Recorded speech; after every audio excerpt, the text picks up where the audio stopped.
Hello students, welcome back. तो जैसा कि हम लोग क्या कर रहे थे, सैम्पल पेपर को क्या कर रहे थे, डिस्कस कर रहे थे। सोशल स्टडी के हम लोग क्या कर रहे थे, सैम्पल पेपर हम लोग डिस्कस कर रहे थे, जिसमें आज हम लोग क्या करने वाले हैं, सेक्शन बी एंड सी को क्या करने वाले हैं, देखने वाले हैं।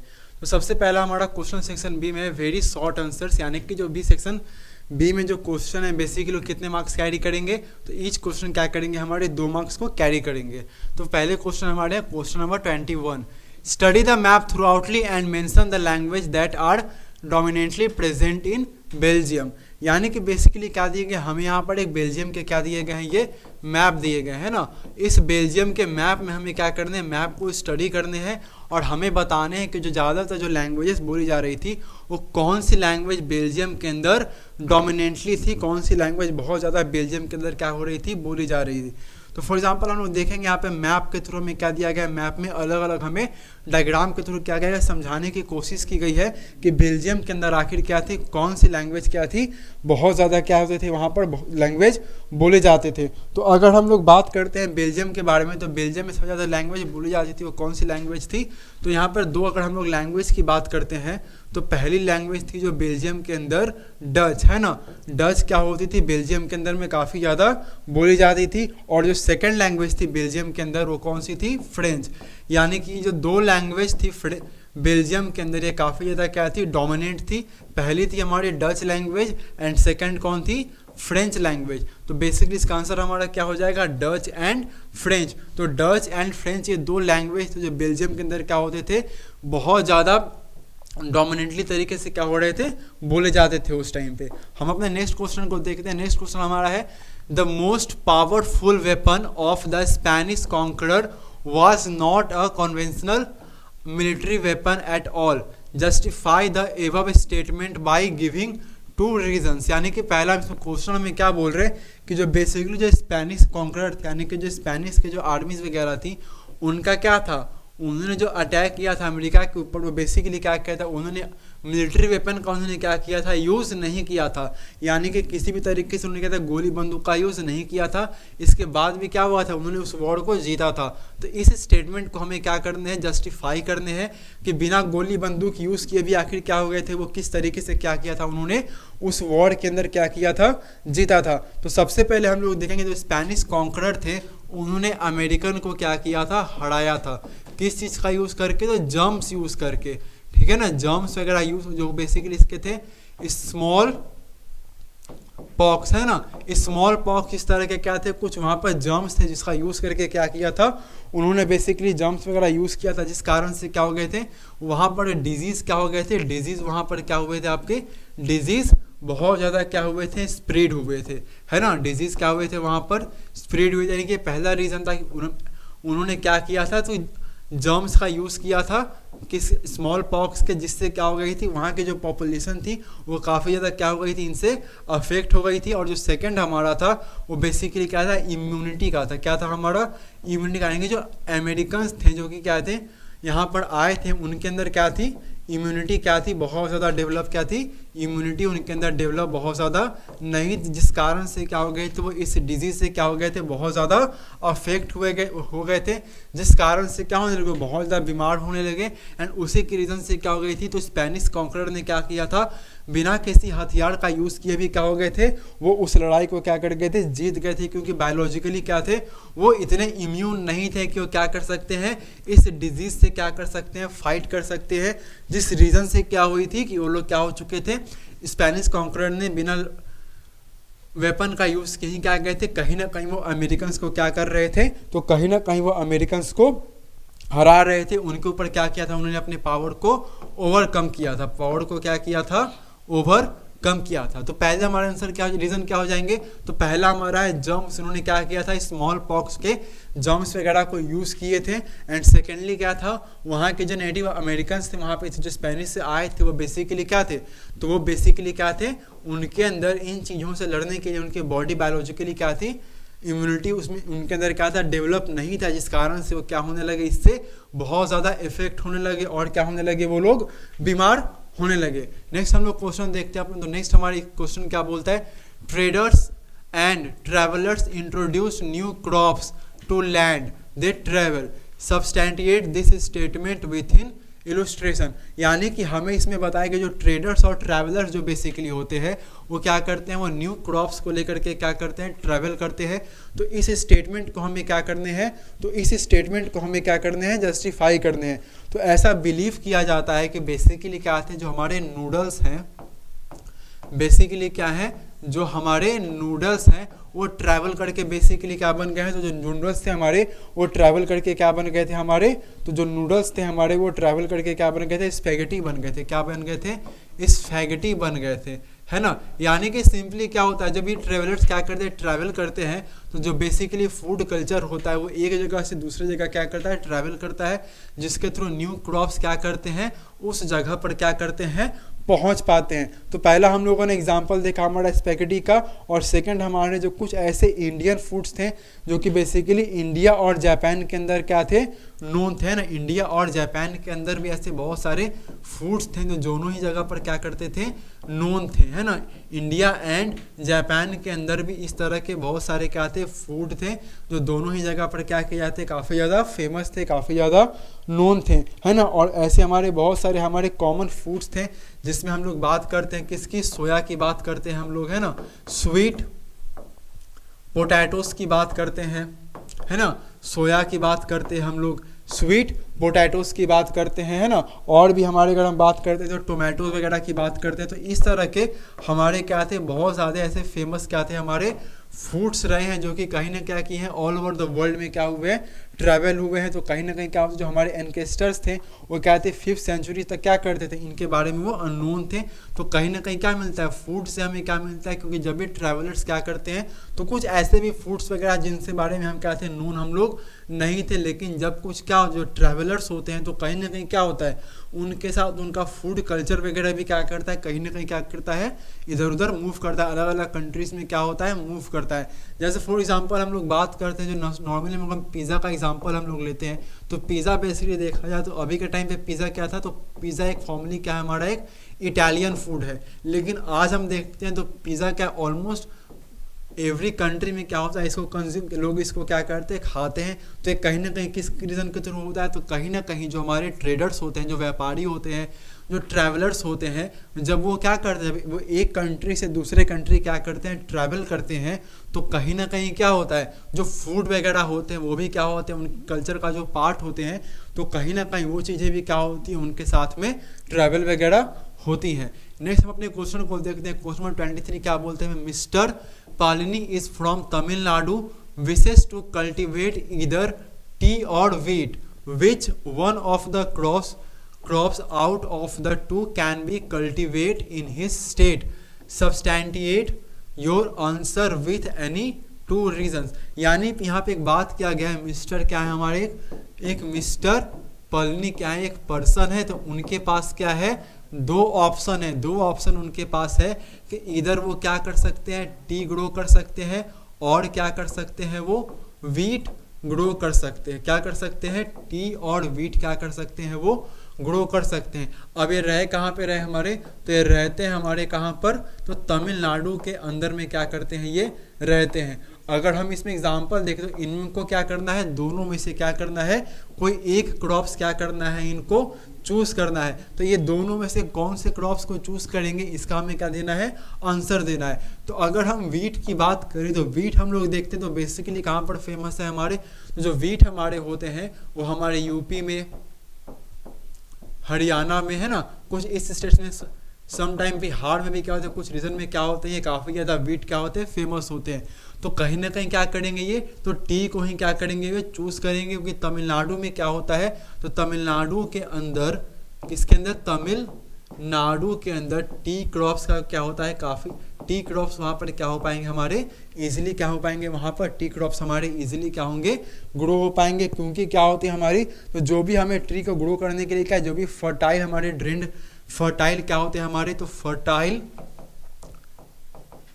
फर्टाइल ड्रेन्ड लैटरेट सॉइल जो हमें चाहिए बेसिकली, वो कहाँ पर मिलते हैं हमें, तो फैटराइट लैटरल ड्रेन्ड सॉइल हमें कहाँ मिलते हैं, तो ये हमें तमिलनाडु के अंदर में ही मिलते हैं। और अगर हम बात कर दें तो बेसिकली वहाँ पर जो भी ड्रेनेज सिस्टम होती है, यानी कि जो टी का जो हम लोग क्या करते हैं फॉर्मेशंस करते हैं, तो वहाँ पे लैंड कैसे होना चाहिए, मतलब लैंड हमारे स्लोपी लैंड होनी चाहिए। कैसे लैंड होना चाहिए, स्लोपी लैंड होना चाहिए कि जो लैंड होती है वो लैंड कुछ इस तरीके सीधी ना होकर के लैंड कुछ इस तरीके की होनी चाहिए। तो जो बेसिकली उस एरिया में क्या होता है, हमारे टी का एग्रीकल्चर काफ़ी अच्छे से हम लोग क्या कर पाते हैं, प्लस वहाँ पर रेनफॉल भी काफ़ी ज़्यादा अच्छे होने चाहिए, है ना, रेनफॉल वगैरह भी क्या होने चाहिए। तो हम लोग देखते हैं तो कहीं ना कहीं इस तरह के जो क्लाइमेटिक कंडीशन है, तो इस तरह के क्लाइमेटिक कंडीशन हमें कहाँ देखने को मिलते हैं, तमिलनाडु के अंदर हमें क्या मिलते हैं, इस तरह के क्लाइमेटिक कंडीशन देखने को मिलते हैं। तो कहीं ना कहीं क्या करेंगे, जो मिस्टर पलनी है वो कहीं ना कहीं क्या ग्रो करेंगे, तो टी को क्या करेंगे, ग्रो करेंगे, क्योंकि टी के लिए जो क्लाइमेटिक कंडीशन चाहिए वो कहीं ना कहीं क्या मिलता है, हमारा तमिलनाडु के अंदर मिलता है। नेक्स्ट हमारे क्वेश्चन है कि मेंशन एनी 2 रीजन्स, हमें क्या करने हैं, कोई 2 रीजन देने हैं to state that India is a federal करनी। अब इंडिया बेसिकली क्या है हमारा एक, तो इंडिया हमारा एक फेडरल कंट्री है ना, इंडिया हमारा क्या है, एक फेडरल कंट्री है। तो इस बात का हमें क्या देना है, इस बात को हमें क्या करना है, प्रूफ करने के लिए हमें क्या करने हैं, 2 रीजन देने हैं कि इंडिया हमारा क्या होगा, एक फेडरल कंट्री होगा। तो बेसिकली हम लोग देखते हैं कि इंडिया में हमारे क्या है, तो इंडिया के अंदर हमारा जो पहला है वो 3 टायर गवर्नमेंट सिस्टम है। क्या है हमारा 3 टायर हमारा क्या है, गवर्नमेंट सिस्टम है, जिसमें हम लोग देखते हैं तो पहला जो हमारा गवर्नमेंट है वो एक हमारी गवर्नमेंट कहाँ होती है, तो सेंट्रल लेवल पे एक हमारी गवर्नमेंट होती है। जो दूसरी गवर्नमेंट हमारी होती है वो स्टेट लेवल पे हमारी होती है। और थर्ड जो हमारी गवर्नमेंट का फॉर्मेशन होता है वो कैसे होता है, लोकल लेवल पे होता है। तो कोई भी जो एक फेडरल कंट्री होती है उसमें क्या होते हैं, गवर्नमेंट के 2 या 2 से ज़्यादा क्या होने चाहिए, गवर्नमेंट के अंदर लेवल होनी चाहिए। दूसरा अगर हम लोग बात करते हैं तो दूसरा हमारी क्या होती है, जुडिशरी। किसकी हम लोग बात करते हैं, तो जुडिशरी की अगर हम लोग बात करते हैं तो जुडिशरी क्या होती है, इंडिपेंडेंट होती है। कैसी होती है, तो जुडिशरी जो होगी वो कैसी होगी, इंडिपेंडेंट होगी। यानी कि जो हमारे कोर्ट्स हैं, हाई कोर्ट है, सुप्रीम कोर्ट है, ये जो भी जो डिसीजन लेते हैं तो ये अपने डिसीजन को लेने के लिए क्या होते हैं, इंडिपेंडेंट होते हैं। यानी कि ये किसी के प्रेशर में आए बिना, किसी के अंडर प्रेशर में होए बिना, या किसी को बिना फेवर करके क्या डिसीजन नहीं देते हैं। जो सही होता है वही क्या करते हैं, डिसीजन देते हैं। ऐसा नहीं कि किसी पर्सन के फेवर में आके उन्होंने अपना डिसीजन दिया, तो ऐसा बिल्कुल भी नहीं होता। तो इससे हमारी जुडिशरी क्या है, तो हमारी जुडिशरी क्या है, एक हमारी जुडिशरी बहुत क्या है, इम्पॉर्टेंट है। फिर हमने देखा यहाँ पर कि जो पावर हमारे कंट्री में है, यानी कि जो फेडरल कंट्री है, तो फेडरल कंट्री के अंदर पावर का भी क्या होता है, डिवीजन होता है, जिसको हम लोग क्या बोलते हैं, पावर शेयरिंग। क्या बोलते हैं हम लोग, पावर शेयरिंग बोलते हैं। जैसे अगर हम लोग एक फेडरल अपने इंडिया का एग्जांपल ले, तो हमारे इंडिया के अंदर क्या है, गवर्नमेंट के फॉर्मेशन में क्या आते हैं, हमारे लेजिस्लेटिव आते हैं, है ना। फिर हमने देखा कि क्या होते हैं, हमारे एक एग्जीक्यूटिव होते हैं, एंड लास्ट हमारे क्या होते हैं, तो जुडिशरी होते हैं। अब ये बेसिकली हमारे गवर्नमेंट के 3 क्या हैं, लेवल हैं ऑफ गवर्नमेंट के फॉर्म करने के, 3 अलग अलग क्या हैं, गवर्नमेंट के लेवल हैं। अब ये तीनों गवर्नमेंट के फॉर्मेशन में जो पावर शेयरिंग होता है, ये तीनों के पास क्या होता है, अपना अपना एक क्या है, पावर है, और तीनों क्या करते हैं, अपने पावर का यूज़ करके खुद क्या करते हैं, डिसीजन वगैरह लेते हैं। एंड ये जो डिसीजन लेते हैं वो डिसीजन क्या होते हैं, लेकिन इंडिपेंडेंटली डिसीजन क्या करते हैं, ये लेते हैं। और हर कोई क्या करते हैं, अपने पावर का यूज़ करके अपने पर्टिकुलरली वर्क को क्या करते हैं, और कोई भी क्या करते हैं, एक दूसरे के वर्क में कभी भी इंटरफेयर नहीं करते हैं। तो इस तरह से हम लोग क्या देख रहे हैं कि हमारे कंट्री में क्या, जो फेडरल कंट्री जो रिक्वायरमेंट चीज़ें हैं वो क्या है, हमारा एक 3 टायर गवर्नमेंट हमारा, जो कि सेंट्रल लेवल पे, स्टेट लेवल पे और लोकल लेवल पे होता है। फिर हमने देखा जुडिशरी हमारी कैसी होनी चाहिए, फेडरल कंट्री में एक, तो जुडिशरी हमारी इंडिपेंडेंट होनी चाहिए। और नेक्स्ट हमने क्या देखा कि डिवीज़न होता है किस चीज़ का, तो पावर शेयरिंग का डिवीज़न भी होता है। जैसे लेजिस्लेटिव हमारी है,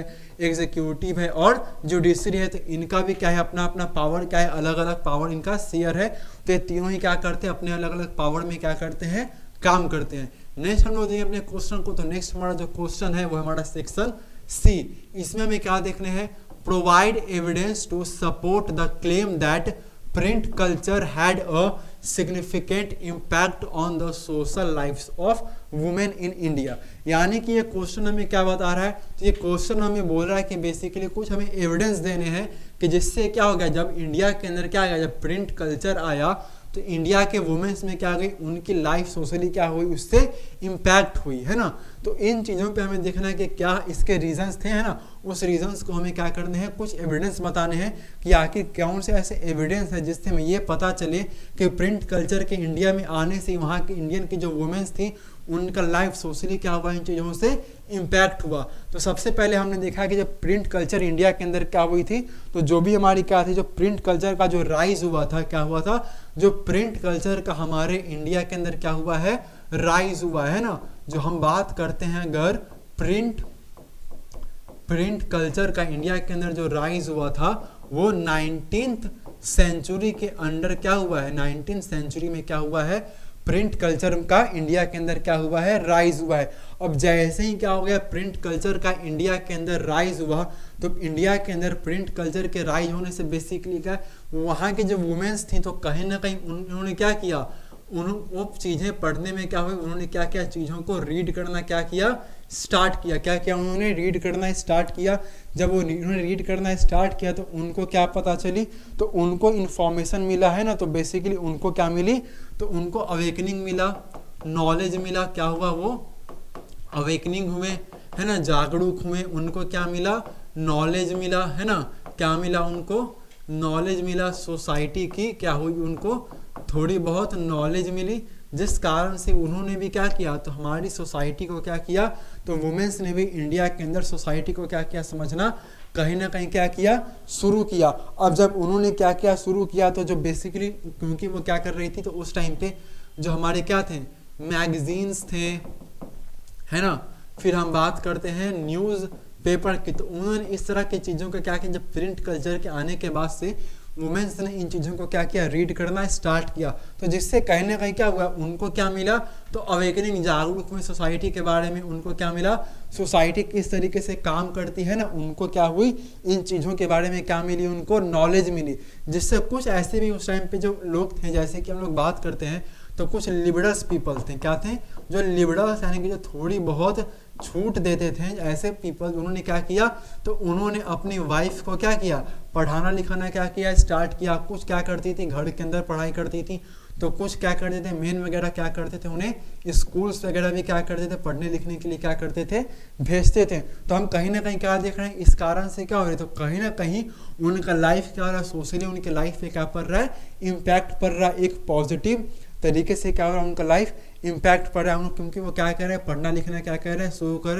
अब वो कहीं ना कहीं क्या कर रही है, तो हाउस होल्ड यानी कि जो घर का काम होता है, अब उनसे निकल करके उस काम के अलावा भी क्या कर रही हैं, अब वो अपने ये क्या कर रही है, पढ़ाई लिखाई भी करना क्या कर रही हैं, अब वो शुरू कर रही हैं। तो इसमें अगर हम कुछ एग्जाम्पल की बात करते हैं, तो एक हम एग्जाम्पल देखते हैं, तो रास सुंदरी देवी का हम एग्जाम्पल लेते हैं। किसका हम एग्जाम्पल लेते हैं, तो हम एक एग्जाम्पल लेते हैं रास सुंदरी देवी का। हम लोग क्या करते हैं, अगर हम लोग एग्जाम्पल लेके देखते हैं, जो बेसिकली ये रास सुंदरी देवी थी, तो इन्होंने बेसिकली क्या किया था, तो ये बेसिकली क्या थी, तो ये यंग मैरिड गर्ल थी। क्या थी, एक यंग मैरिड गर्ल थी, यानी कि इनका क्या हो गया था, ये क्या थी, मैरिड गर्ल थी, जिनका शादी क्या हो गया था, मैरिज बहुत ही यंग एज में हो गया था। क्या हो गया था, इनका शादी एक बहुत ज़्यादा यंग एज में क्या हो गई थी, इनकी शादी हो गई थी, जिस कारण से इनकी जो फैमिली थी वो कैसी थी, ऑर्थोडॉक्स थी। क्या थी, ऑर्थोडॉक्स, यानी कि जो पुराने तरीके की क्या रखते थे ये लोग, सोच रखते थे कि औरतों को क्या करना चाहिए,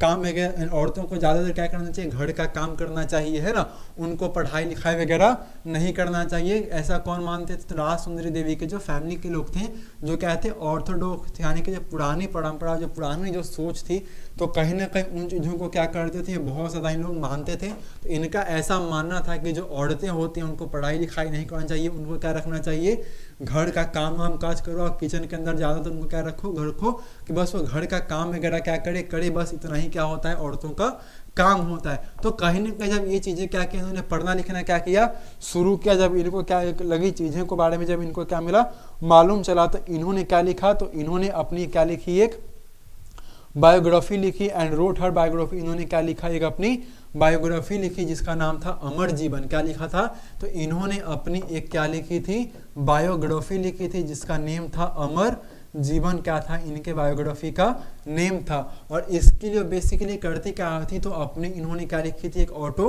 बायोग्राफी लिखी थी, खुद से लिखी थी, जिनके लिए इन्होंने क्या करता था, तो जिन्होंने क्या किया था 1876 में क्या किया था, इन्होंने पब्लिश किया था। कब पब्लिश किया था, 1876 में इन्होंने अपनी जो ऑटोबायोग्राफी थी उनकी, इनको क्या किया था, इन्होंने पब्लिश किया था। और ये जो इनकी ऑटोबायोग्राफी थी तो ये बेसिकली बंगाली लैंग्वेज में थी। कैसी लैंग्वेज में थी, तो इनकी जो ऑटोबायोग्राफी थी वो लैंग्वेज कैसी थी इनकी, तो इनकी लैंग्वेज कैसी थी, तो बंगाली लैंग्वेज में क्या लिखा था, इन्होंने अपनी चीज़ों को लिखा था। सेकंड हम लोग बात करते हैं तो एक हमारी जो थी काली भसनी देवी थी। कौन थी, काली भसनी देवी थी। तो ये बेसिकली क्या करती थी, तो इनकी फैमिली भी कहीं ना कहीं ऑर्थोडॉक्स, तो ये नॉलेज के लिए क्या करती थी, तो किचन के अंदर क्या करती थी, तो किचन में ही क्या करती थी, पढ़ाई कर, लोगों से छिप के क्या करती थी, पढ़ाई करती थी, जिनसे इनके भी क्या हुआ, इनको भी चीज़ों के बारे में अवेयरनेस और सोसाइटी के बारे में इनको भी क्या हुआ, अवेयरनेस हुआ।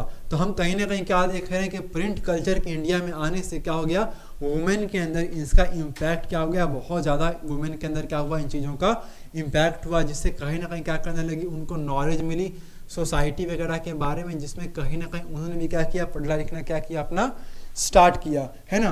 नेक्स्ट हम लोग देखते हैं अपने नेक्स्ट क्वेश्चन। तो नेक्स्ट हमारा क्वेश्चन है, a worker in an urban area who was working in a small factory was not paid his wages properly. He was forced to work extra hours under poor working condition. There was no job security. Recently, he lost his job and was found selling electric items in a pushcart. Analyze the role of the government in protecting the workers working in an unorganized sector. यानी कि इसमें बात क्या है, यहाँ पर एक worker है ना, कौन है यहाँ पर, एक वर्कर है। अब वो वर्कर बेसिकली क्या करता है, तो वो जो वर्कर है वो छोटे स्मॉल फैक्ट्री में क्या करता था, काम करता था, लेकिन वहाँ पे उसको क्या मिलता था, वेजेस उसको नहीं मिलता था प्रॉपरली। यानी कि काम करने के बदले जो उसको पैसे मिलने चाहिए थे, वो पैसे उसको मिलते तो थे, लेकिन प्रॉपरली टाइम पे कभी मिले कभी नहीं मिले, नहीं कि टाइम पे उसको प्रॉपरली उसको पैसे अपने नहीं मिलते थे। He was force to work extra hours, और उसको क्या है, ज़्यादा काम करने के लिए भी उसको क्या किया जाता है, फोर्स किया जाता है, कि ज़बरदस्ती उसको क्या किया जाता है, बहुत ज़्यादा उसके काम के ड्यूटी से उसको काम भी करवाया जाए, कि उसको एक्स्ट्रा टाइम पे भी काम करवाया जा रहा था। और वह काम करने का कंडीशन भी क्या था, तो बहुत अच्छा कंडीशन वहाँ पे काम करने का नहीं था। There was no job security, और उसको जॉब की क्या थी, सिक्योरिटी भी नहीं थी, यानी कि कभी भी उसका जॉब जा सकता है ना, तो जॉब उसका पटने श्योर नहीं था कि हाँ आज अगर वो काम कर रहा है तो कल उसको जॉब रहेगी नहीं रहेगी, इस बात की बिल्कुल श्योरिटी नहीं थी, जॉब की सिक्योरिटी उसको बिल्कुल भी नहीं थी।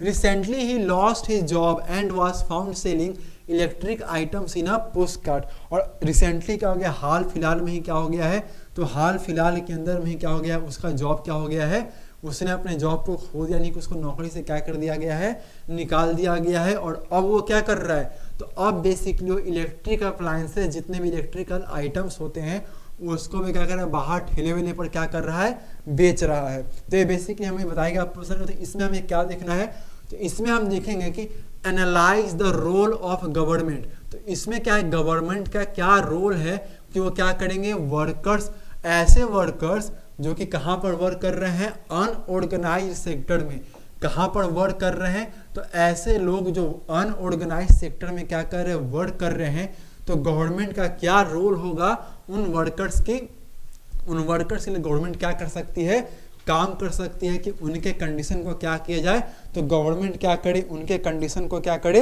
बेटर कर सके। तो इसके अंदर क्या कर सकते हैं, गवर्नमेंट क्या कर सकती है, तो स्मॉल फैक्ट्री से स्टार्ट कर सकती है।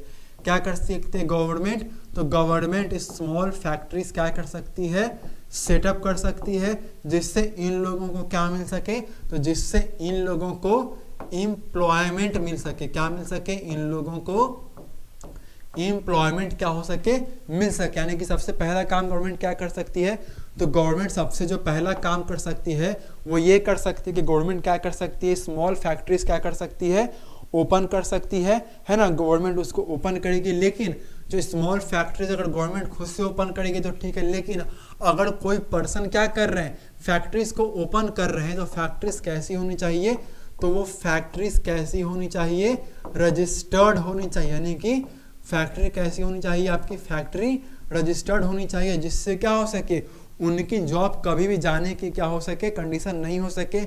उस जॉब के अंदर फैक्ट्रीज एक्ट होनी चाहिए, क्या होनी चाहिए, फैक्ट्रीज एक्ट। एंड उसी एक्ट के हिसाब से फैक्ट्रीज में क्या होना चाहिए, कामकाज होना चाहिए, जिससे कहीं ना कहीं वहाँ के जो वर्कर्स होंगे, वो जो वर्कर्स होंगे फैक्ट्रीज में क्या होती है, जो फैक्ट्रीज एक्ट आएगी तो वहाँ पर क्या बनाई जाएगी, एक मिनिमम, कम से कम क्या बनाई जाए, एक मिनिमम वेज बनाई जाए। क्या रखी जाए, एक मिनिमम वेज की बात की जाए। किसकी बात की जाए, मिनिमम वेजेस की बात, यानी कि कम से कम क्या करना पड़ेगा, फैक्ट्री के जो मालिक होंगे उनको कम से कम क्या करना पड़ेगा, एक मिनिमम अमाउंट ऑफ सैलरी क्या करना पड़ेगा, वर्कर्स को पे करना पड़ेगा। फॉर एग्जांपल हम लोग मान लेते हैं कि मिनिमम सैलरी वेजेस की बात की गई कि 10,000 क्या की गई, बात की गई मिनिमम सैलरी वेज की। तो फैक्ट्री वाले को क्या करना पड़ेगा, जो फैक्ट्री के मालिक होंगे उनको अपने वर्कर्स को कम से कम तो क्या करना पड़ेगा, मिनिमम सैलरी एक्ट के अकॉर्डिंगली उनको कम से कम क्या करना पड़ेगा,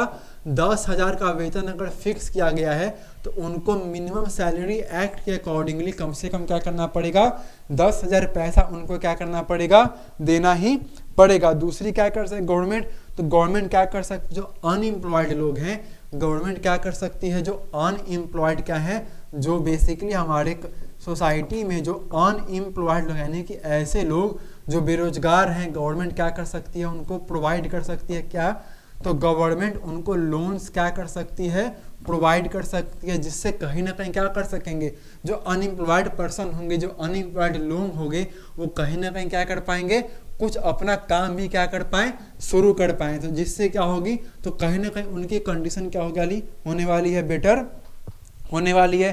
साथ ही साथ क्या कर, वर्कर्स को क्या किया जाए, मेडिकल बेनिफिट्स वगैरह उनको क्या हो सकते हैं, दे सकते हैं, जिसके थ्रू क्या हो सकती है, तो ये कुछ ऐसे हमारे स्टेट में मेडिकल फैसिलिटीज गवर्नमेंट क्या कर सकती है, वर्कर्स के लिए मेडिकल फैसिलिटी का क्या रख सकती है, प्रोविज़न रख सकती है, जिसके थ्रू क्या हो जाएगी, उनको अपने ट्रीटमेंट के लिए बहुत ज़्यादा पैसे क्या करने पड़ेंगे, एक्सपेंसेस नहीं करने पड़ेंगे, बहुत ज़्यादा पैसे अपने एक्सपेंसेस उनको नहीं करने पड़ेंगे। तो ये कुछ हमारी गवर्नमेंट क्या कर सकती है, कुछ ऐसे स्टेप्स हैं जो गवर्नमेंट हमारी क्या कर सकती है, ले सकती है।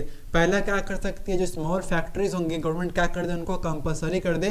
कुछ स्मॉल फैक्ट्रीज कैसे होने चाहिए, रजिस्टर्ड होने चाहिए, जिसमें क्या होना चाहिए, एक मिनिमम वेजेस एक्ट बनाना चाहिए, जिसमें कम से कम क्या करना पड़ेगा, आपको मिनिमम कोई भी अमाउंट ऑफ वेज का अगर जो फिक्स, फॉर एग्जाम्पल समझने की कोशिश करते हैं कि मान लेते हैं कि मिनिमम सैलरी वेज में एक्ट में बात कि कम से कम आपको 10,000 सैलरी क्या करना पड़ेगा, पे करना पड़ेगा।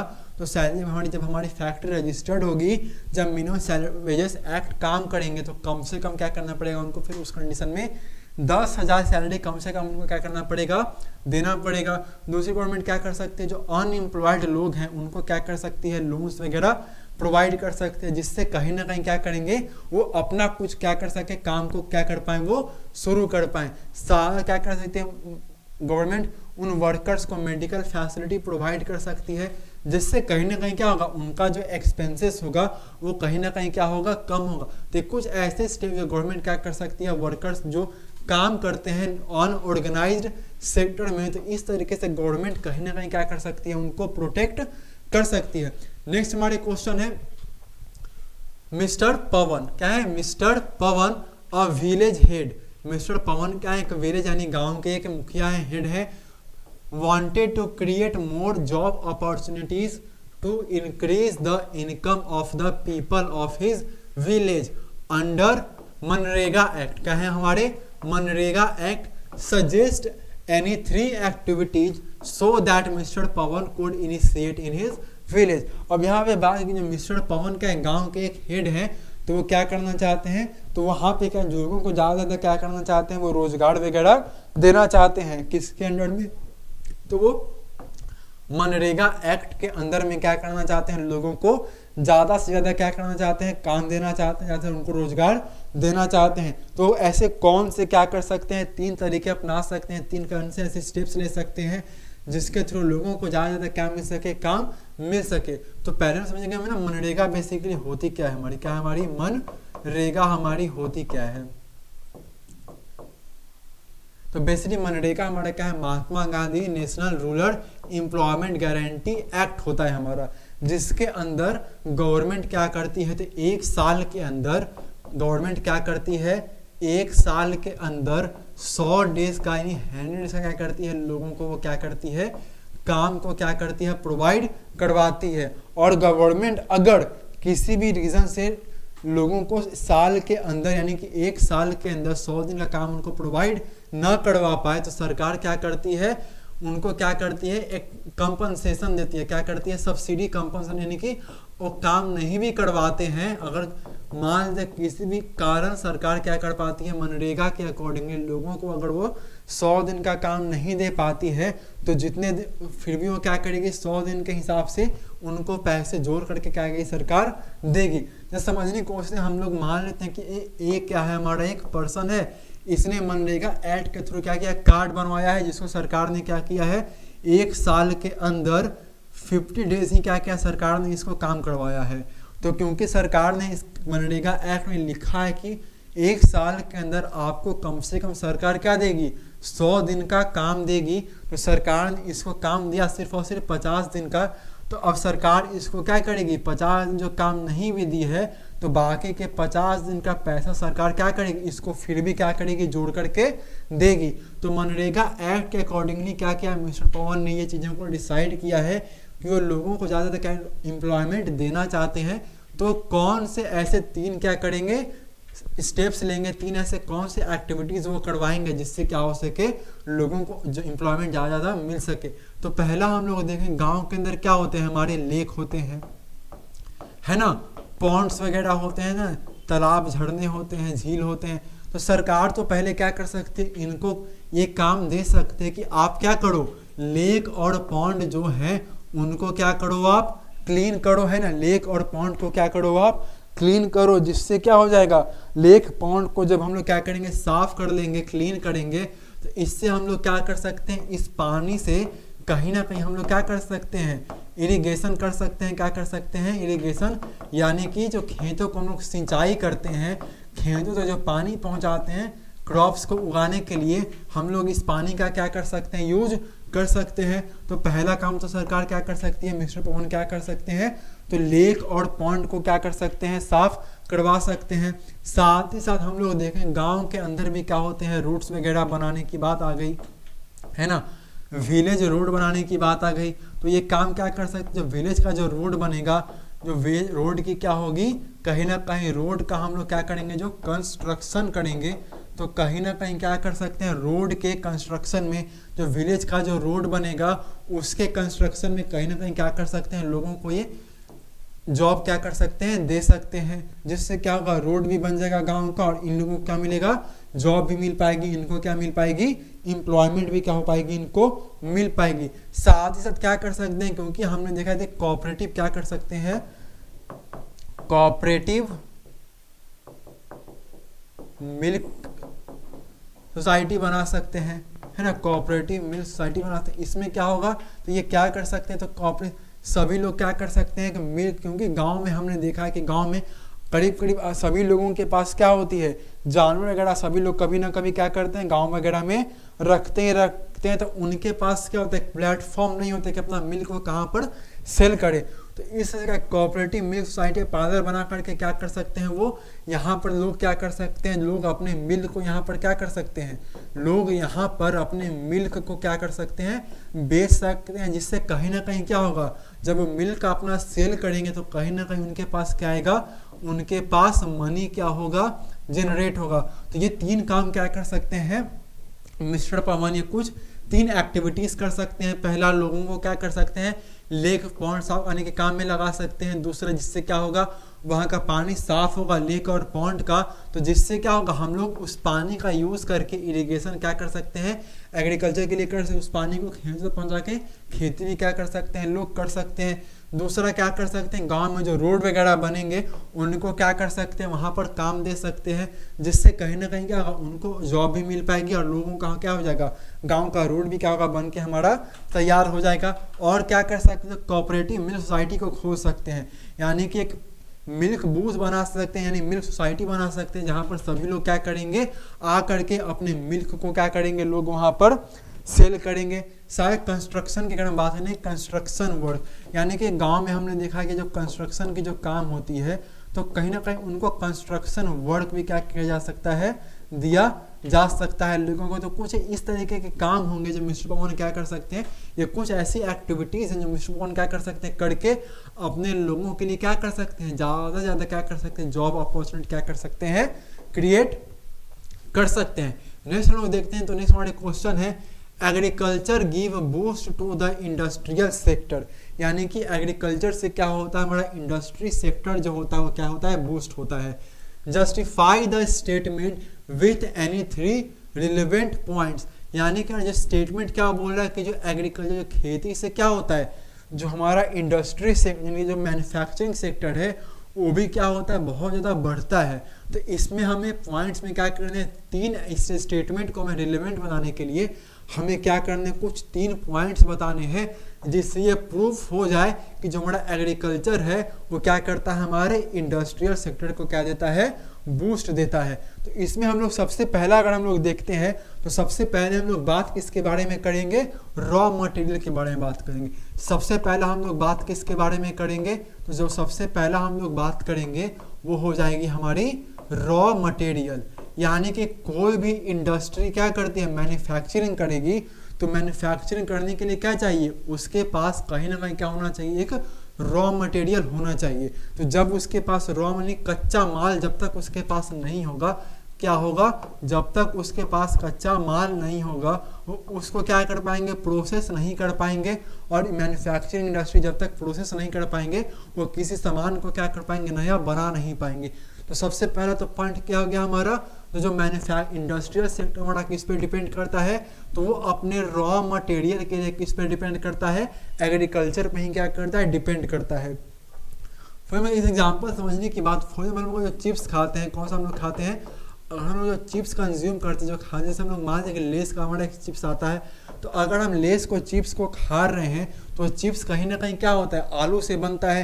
अब आलू का क्या होगा, तो आलू कंपनी में तो नहीं उगेगी ना, आलू कहीं ना कहीं क्या आएंगे, आलू का हमको पोटैटो का क्या करना पड़ेगा, तो पोटैटो को हमको एग्रीकल्चर करना पड़ेगा। तो एग्रीकल्चर कहीं ना कहीं आ गया हमारा इसमें। और जो बेसिकली जो कंपनी है उनके लिए जो चिप्स, जो मैन्युफैक्चरिंग ले जो कंपनी चिप्स को बना रही है, उसके चिप्स को बनाने के रॉ मटेरियल क्या हो गया उनके लिए, पोटैटो हो गया। तो पहला पॉइंट हमारा क्या होता है, जो इंडस्ट्री जो होती है वो अपने रॉ मटेरियल किस पे डिपेंड करती है, अपने एग्रीकल्चर के लिए क्या करेगी, वो रॉ मटेरियल पे डिपेंड करेगी। यानी कि एग्रीकल्चर के लिए क्या करेगी, वो रॉ मटेरियल के ऊपर डिपेंड करेगी।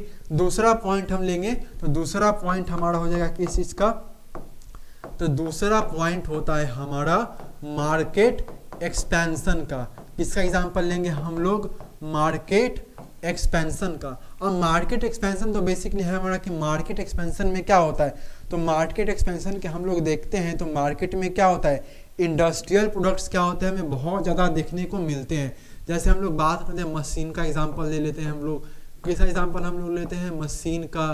ट्रैक्टर हमारे आ गए जो मशीन सेक्टर में काम कर रहे हैं, है ना। तो ये सभी चीज़ें क्या चाहिए, तो हमें कहीं ना कहीं क्या चाहिए, तो इन सभी चीज़ों का कहीं ना कहीं क्या होता है, हमारा डिमांड होता है कि इन चीज़ों को पूरा करने के लिए, हार्वेस्ट करने के लिए। तो कहीं ना कहीं क्या करेंगे हम लोग हार्वेस्ट करेंगे, चीज़ों को उगाएंगे, तो कहीं ना कहीं क्या चाहिए हमें, ट्रैक्टर्स चाहिए, है ना। हार्वेस्टर से क्या होगा, डिमांड आएगा इंडस्ट्रियल का, तो जिससे हमारे एग्रीकल्चर क्या होंगे, फार्मर्स को ही क्या होगा, इन चीज़ों से बेनिफिट होगा। इससे कंज्यूमर क्या करते हैं, जो गुड्स को, ऑटोमोबाइल्स को क्या करते हैं वहाँ पर कंज्यूम करेंगे। इससे कहीं ना कहीं हमारा क्या होता है, तो एक मार्केट का हमारा क्या होता है, एक्सपेंशन भी क्या होगा हमारा, मार्केट का कहीं ना कहीं क्या होगा, हमारा एक्सपेंशन होगा।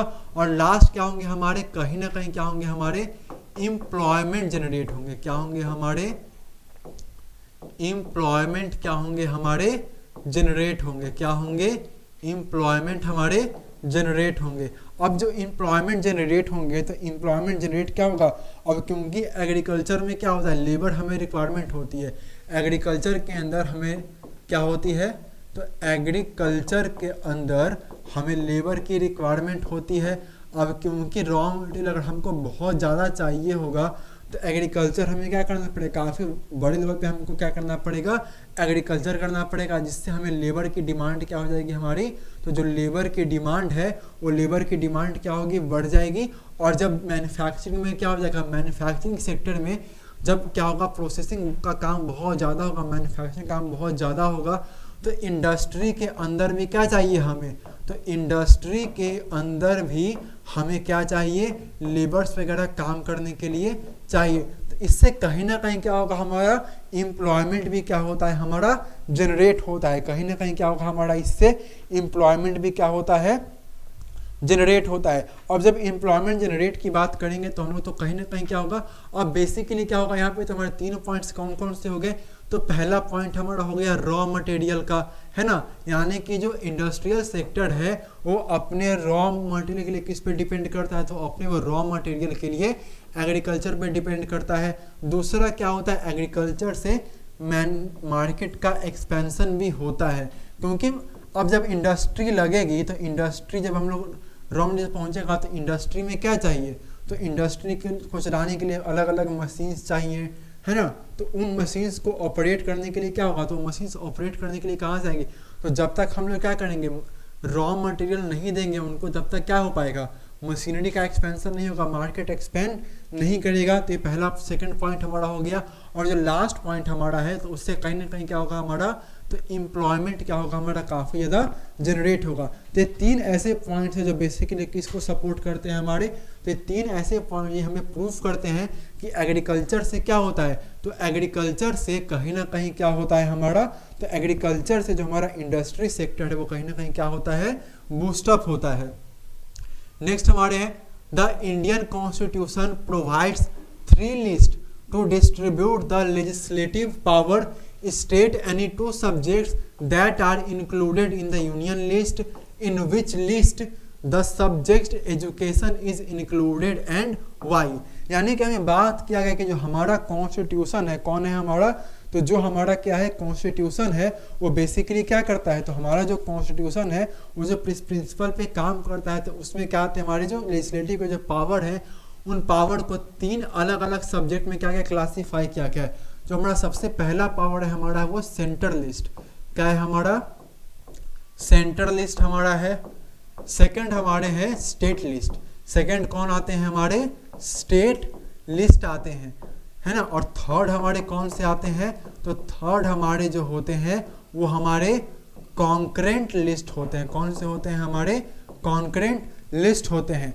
अब यहाँ पे हमें बताने हैं क्या कि जो बेसिकली सेंट्रल लिस्ट में कौन कौन से 3 चीज़ों को, यानी कि जो इसको हम लोग क्या बोलते हैं, यूनियन लिस्ट, इसको हम लोग क्या बोलते हैं, सेंट्रल लिस्ट को हम लोग यूनियन लिस्ट बोलते हैं। क्या बोलते हैं, यूनियन लिस्ट भी। तो हमें बताने हैं कि ऐसे कौन से 2 सब्जेक्ट हैं जो कि कहाँ पर आते हैं, हमारी यूनियन लिस्ट के अंदर आते हैं। तो अगर हम यूनियन लिस्ट की बात करें तो हम लोग 2 एग्जाम्पल, तो पहला हमारा हो गया डिफेंस, है ना, डिफेंस हो गया हमारा, IT हो गया हमारा, यानी कि इंफॉर्मेशन टेक्नोलॉजी जो है हमारी, इंडस्ट्री वगैरह जो है ना। तो बेसिकली ये चीज़ें किस में आती है हमारी, तो जैसे बैंकिंग को ले लिया हम लोग, किसको ले लेते हैं, बैंकिंग को ले लेते हैं हम लोग, बैंकिंग को ले लिया हमने, है ना, इंश्योरेंस को ले लिया, है ना, ई-कॉमर्स हो गए हमारे, है ना। तो ये सभी चीज़ें कहीं ना कहीं किसके अंदर आती हैं हमारी, तो ये सभी चीज़ें हमारी किसके अंदर आती हैं, यूनियन लिस्ट के अंदर आती हैं।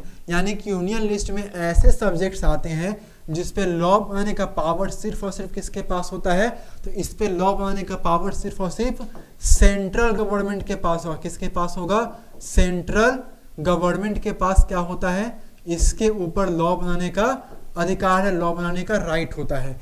हमने नेक्स्ट क्वेश्चन में क्या बोला, तो education is included in which list, यानी कि हमें पूछा है कि जो हमारा एजुकेशन है, जो हमारी क्या है शिक्षा है, तो उसको हम लोगों ने क्या किया है, तो एजुकेशन को हम लोगों ने किस लिस्ट के अंदर रखा है, तो एजुकेशन को जो हमने रखा है वो रखा है हमने कॉन्करेंट लिस्ट के अंदर। किसको रखा है हमने, तो एजुकेशन को हमने कहाँ पर रखा है, तो एजुकेशन को हमने कॉन्करेंट लिस्ट के अंदर रखा है। क्यों, तो कॉन्करेंट लिस्ट के अंदर हम लोग वैसी चीज़ों को रखते हैं जिनमें जो लॉ बनाने का काम होता है। तो कॉन्करेंट लिस्ट के अंदर जो लॉ बनाते हैं वो हमारी सेंट्रल गवर्नमेंट, कौन, हमारी सेंट्रल प्लस स्टेट गवर्नमेंट, ये दोनों मिल करके क्या करते हैं, लॉ को बनाते हैं। दोनों मिल करके क्या करते हैं, लॉ को बनाते हैं। यानी कि जो कॉन्करेंट लिस्ट में जो भी चीज़ें रखी जाएंगी उनके अंदर लॉ बनाने का काम जो करेंगे वो हमारे सेंट्रल गवर्नमेंट और स्टेट गवर्नमेंट दोनों मिल करके क्या करेंगे, इस लॉ को इम्प्लीमेंट करेंगे। तो जो हमारा एजुकेशन है, तो हमारे एजुकेशन को कॉन्करेंट लिस्ट के अंदर क्या किया गया है, रखा गया है। और हमें पूछें कि एजुकेशन को कॉन्करेंट लिस्ट के अंदर क्यों रखा गया है, तो एजुकेशन को कॉन्करेंट लिस्ट के अंदर हमें इसलिए रखा गया है क्योंकि एजुकेशन पे दोनों लोग क्या कर सके, कानून को बना सके। अब क्योंकि हम लोग देखते हैं हमारे इंडिया के अंदर, अगर हम बात करें हमारे इंडिया के अंदर क्योंकि जो 28 अलग अलग क्या है हमारे इंडिया के अंदर स्टेट है, और हर स्टेट का जो एजुकेशन सिस्टम है, यानी कि जो हर स्टेट में का जो लिटरेसी रेट है, हर स्टेट में क्या है हमारा जो लिटरेसी रेट है वो क्या है हमारा सेम नहीं है। यानी कि हर स्टेट के अंदर जो हमारा जो लिटरेसी रेट है वो क्या है हमारा सेम नहीं है। यानी कि हर स्टेट के अंदर एजुकेशन का क्या है, कहीं पर एजुकेशन क्या है बहुत ज़्यादा अच्छी है, तो कहीं पर एजुकेशन की हालत क्या है बहुत ज़्यादा ही ख़राब है। जैसे हम एग्जांपल लें, जैसे हम एग्जांपल है केरला की, तो केरला में एजुकेशन का सिस्टम क्या है, काफ़ी ज़्यादा अच्छा है। और जब हम बात करें हमारे बिहार की, है ना, अगर हम बात करते हैं बिहार की, उड़ीसा की बात करते हैं, तो यहाँ पे एजुकेशन में क्या है काफ़ी ज़्यादा इम्प्रूवमेंट की ज़रूरत है। तो अब कुछ ऐसे लॉ, क्योंकि अब सेंट्रल गवर्नमेंट जो लॉ बनाती है, तो सेंट्रल जो भी लॉ बनाती है वो पूरे कंट्री को ध्यान में रख के बनाती है। लेकिन यहाँ पर क्या है, हर स्टेट का कंडीशन एजुकेशन में क्या है अलग अलग है। तो जो सेंट्रल गवर्नमेंट जो लॉ बनाएगी तो उस लॉ को बेसिकली क्या करेगी, तो जितनी हमारी स्टेट गवर्नमेंट है वो कहीं ना कहीं क्या करेगी, इस लॉ को स्टडी करेगी और वो देखेगी कि इनके स्टेट में ये जो एजुकेशन पॉलिसी, एजुकेशन का जो लॉ बनाया गया है, क्या इनमें इनके स्टेट के अकॉर्डिंगली इनमें कुछ चेंजेस करने की ज़रूरत है। अगर ज़रूरत है तो क्या करेंगे, उसी लॉ को कुछ अपने तरीके से उसमें कुछ मॉडिफिकेशन करके, कुछ चेंजेस करके क्या करेंगे, फिर वो अपने स्टेट के अंदर क्या करेंगे, उसको इम्प्लीमेंट करेंगे। इसी तरीके से क्या किया है, तो हमारा जो एजुकेशन है वो कॉन्करेंट लिस्ट के अंदर आता है, और इसीलिए क्या रखा गया है, एजुकेशन को कॉन्करेंट लिस्ट के अंदर रखा है ताकि इस पे सेंट्रल गवर्नमेंट और स्टेट गवर्नमेंट दोनों ही क्या कर सके, मिल करके इस पे क्या करे, अपने कानून को क्या कर सके, बनाए। यानी कि लॉ वगैरह क्या करे, दोनों ही गवर्नमेंट मिल करके लॉ को क्या करे, बनाए। और लास्ट में नेक्स्ट क्वेश्चन हमारे हैं, इसमें हमें टेबल क्या करने हैं, कंपेयर करने हैं। Compare tables A and B and answer the question given below. यानी कि यहाँ पर क्या कहेंगे, हमें दो टेबल दिए गए हैं, table A and table B. इसमें दो हमें अलग अलग क्या दे दिए गए, टेबल दिए गए। इन दोनों को हमें क्या करना है, टेबल को देखना, उसमें कुछ क्वेश्चंस के हमें क्या करने हैं, आंसर देने हैं। पहला टेबल हमें क्या बोल रहा है, ये ईयर कब की बात कर रही है, 1973 1974 में जो टर्सरी सेक्टर का जो जीडीपी में शेयर है वो 50% है, सेकेंडरी सेक्टर में 10% है और प्राइमरी सेक्टर के अंदर 40% है। नहीं, हम देखें तो 2013 to 14 का डेटा में क्या बता रहा है कि टर्सरी सेक्टर के अंदर जीडीपी रेट कितना है, हमारा कंट्रीब्यूशन 68% है, सेकेंडरी सेक्टर के अंदर 21% है और प्राइमरी सेक्टर के अंदर 11% है। यानी कि जो बेसिकली शेयर ऑफ जीडीपी हमें बता रहा है कि अलग अलग ईयर में अलग अलग सेक्टर का जीडीपी के अंदर कितना क्या रहा है, कंट्रीब्यूशन रहा है। टेबल बी की हम लोग बात करें तो टेबल बी हमारा है 1977 से 1978 का।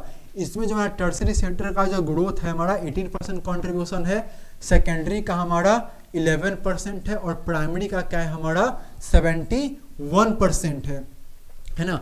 नहीं समझेंगे 27 to 2018 में देखते हैं तो टर्सरी सेक्टर में 31% हमारा है ना, सेकेंडरी सेक्टर में 25% है और प्राइमरी में हम लोग देख रहे हैं कि 44% है। तो ये बेसिकली क्या दिया गया, हमें दो अलग अलग टेबल्स दी, हमने क्या देखा है कि क्या शेयर सेक्टर का एम्प्लॉयमेंट के अंदर, इसमें हमने देखा कि सेक्टर का क्या रोल है, किसका रोल है, तो सेक्टर का जीडीपी के अंदर कितना कंट्रीब्यूशन है, और इसमें हमने देखा कि जो शेयर का सेक्टर है वो कंट्री के एम्प्लॉयमेंट में कितना परसेंटेज है। नेक्स्ट हमें क्या बोल रहा है, a remarkable fact about India is that while there has been a change in the share of the three sectors in GDP, a similar shift has not taken in place of employment. Why did not a similar shift out of primary sector happens in case of unemployment? Substantiate your answer. यानी कि इसमें question में हमें ये बताया गया है कि जो बेसिकली जो शेयर था है ना जीडीपी के अंदर, एग्रीकल्चर का सेक्टर, प्राइमरी सेक्टर का क्या है, शेयर ज़्यादा है, लेकिन कहीं ना कहीं शेयर क्या है प्राइमरी सेक्टर के अंदर क्या है, हमारा जो जीडीपी का शेयर क्या है बहुत ज़्यादा नहीं है। लेकिन हम बात करते हैं एम्प्लॉयमेंट का, तो एम्प्लॉयमेंट का क्या है, हमारा शेयर बहुत ज़्यादा, यानी कि कंट्रीब्यूशन क्या कर रहा है, कंट्रीब्यूशन बहुत कम है। अगर कंट्रीब्यूशन 40% ले लेते हैं तो ज़्यादा लोग किस में इन्वॉल्व है, 70% लोग इन्वॉल्व किसके अंदर कर रहे हैं, जीडीपी में। कंट्रीब्यूशन 40% है प्राइमरी सेक्टर का, लेकिन एम्प्लॉयमेंट कितनों को दे रहा है, तो एम्प्लॉयमेंट दे रहा है 70% को।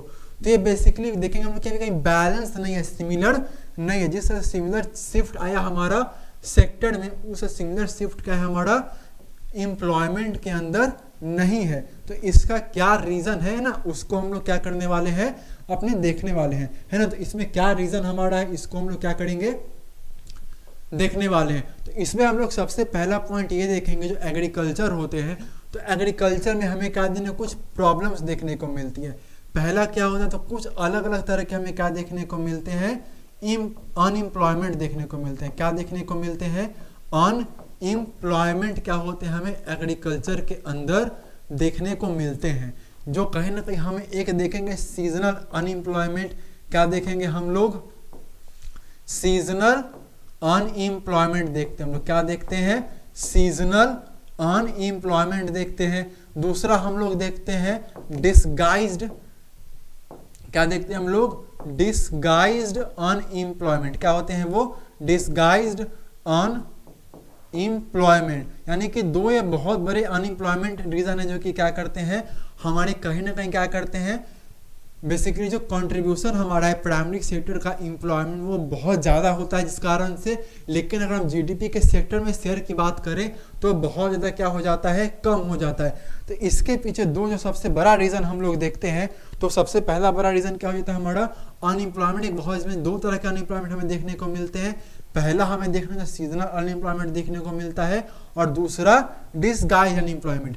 फॉर एग्जाम्पल हम लोग सपोज करते हैं सीजनल एम्प्लॉयमेंट में क्या होता है, एक जो हमारे क्या होंगे, फार्मर होंगे। कौन होंगे, जो एक फार्मर होता है वो सालों क्या करता है, थ्रू आउट द ईयर वो एग्रीकल्चर नहीं कर पाता है। यानी कि साल के जो 12 महीने होते हैं उस 12 महीने क्या कर पाता है, वो खेती नहीं कर पाता है। उसमें कुछ ऐसे भी समय आते हैं, कुछ ऐसे महीने आते हैं जब किसान के पास क्या होता है, काम करने को बिल्कुल कुछ भी नहीं होता है, जिसको हम लोग क्या बोलते हैं, सीजनल अनएम्प्लॉयमेंट। और उस टाइम के वो अपने उस खाली समय क्या करते हैं, कोई दूसरा काम भी नहीं करते हैं वो। तो पहला तो क्या हमारा सीजनल अनएम्प्लॉयमेंट, और दूसरी हमारी है डिसगाइज्ड अनएम्प्लॉयमेंट, जिसको हम लोग क्या बोलते हैं, छिपी हुई बेरोजगारी। यानी कि अनएम्प्लॉयमेंट होती है लेकिन वो अनएम्प्लॉयमेंट हमें दिखती नहीं है। जब हम सपोज कर एग्जाम्पल समझने की कोशिश करते हैं तो हम एग्जाम्पल लेते हैं कि हमारा क्या एक ज़मीन है, हमारा एक लैंड है पर्टिकुलर। अब इस लैंड की कैपेसिटी जो है, हम सपोज करते हैं कि इस लैंड की जो कैपेसिटी है वो 100 kg क्या करेगा, ग्रेन्स हमें क्या करेगा, उगा करके देगा। इस लैंड पे 100 kg यानी कि 100 किलो अनाज उग सकता है हमारा। तो अब इसमें रिक्वायरमेंट जो बेसिकली आती है, हम लोग सपोज करते हैं कि एक फैमिली है फार्मर की, उसमें कितने मेंबर्स हैं, 8 क्या है, मेंबर्स हैं। 8 क्या है इसके अंदर, मेंबर्स हैं। तो अब ये 8 मेंबर्स क्या करेंगे, अब ये जो पर्टिकुलर जो हमारा लैंड है, अगर इसमें 3 लोग काम करते हैं, कितने लोग काम करते हैं, अगर इसके अंदर 3 पीपल काम करते हैं तो भी अनाज कितना उगेगा हमारा, 100 kg उगेगा। और अगर ये 8 लोग भी काम करेंगे तभी भी अनाज हमारा कितना उगेगा, 100 kg अनाज ही क्या करेगा हमारा उग पाएगा। जिस कारण से क्या होता है, तो गांव के अंदर क्या होता है, पूरी की पूरी फैमिली क्या होती है, इसी काम में क्या होती है, इन्वॉल्व होती है, जिस कारण से क्या होता है वो हमारा डिस्गाइज अनएम्प्लॉयमेंट। यानी कि कहने को क्या होते हैं, सभी लोग क्या कर रहे होते हैं, काम में क्या होते हैं, लगे होते हैं, जिससे अनएम्प्लॉयमेंट के रेशियो में क्या हो जाते हैं, वो काउंट हो जाते हैं। लेकिन उनका जो जीडीपी सेक्टर में क्या होता है, कंट्रीब्यूशन कहीं ना कहीं क्या होता है, हमें देखने को नहीं मिलता है। तो अनएम्प्लॉयमेंट क्या होता है, एक बहुत बड़ा फैक्टर है जो कि क्या करता है, हमें इन चीज़ों को सिमिलर क्या रखता है, नहीं रखता है शेयर ऑफ जीडीपी में, और शेयर ऑफ अनएम्प्लॉयमेंट में क्या रखता है, इन दोनों में क्या रहता है, बहुत ज़्यादा अनबैलेंस रहता है ना। तो ये सबसे बड़ा रीज़न है। फिर जॉब इनसफिशियंट भी होती है हमारी, है ना। सेकेंडरी सेक्टर में हम लोग देखेंगे ज़्यादातर जॉब क्या होते हैं हमारे अवेलेबल नहीं होते, क्योंकि सेकेंडरी मैन्युफैक्चरिंग सेक्टर में हम लोग देखते हैं कि जॉब ज़्यादा से ज़्यादा किसके थ्रू की जाती है, मशीन्स के थ्रू ज़्यादा से ज़्यादा काम को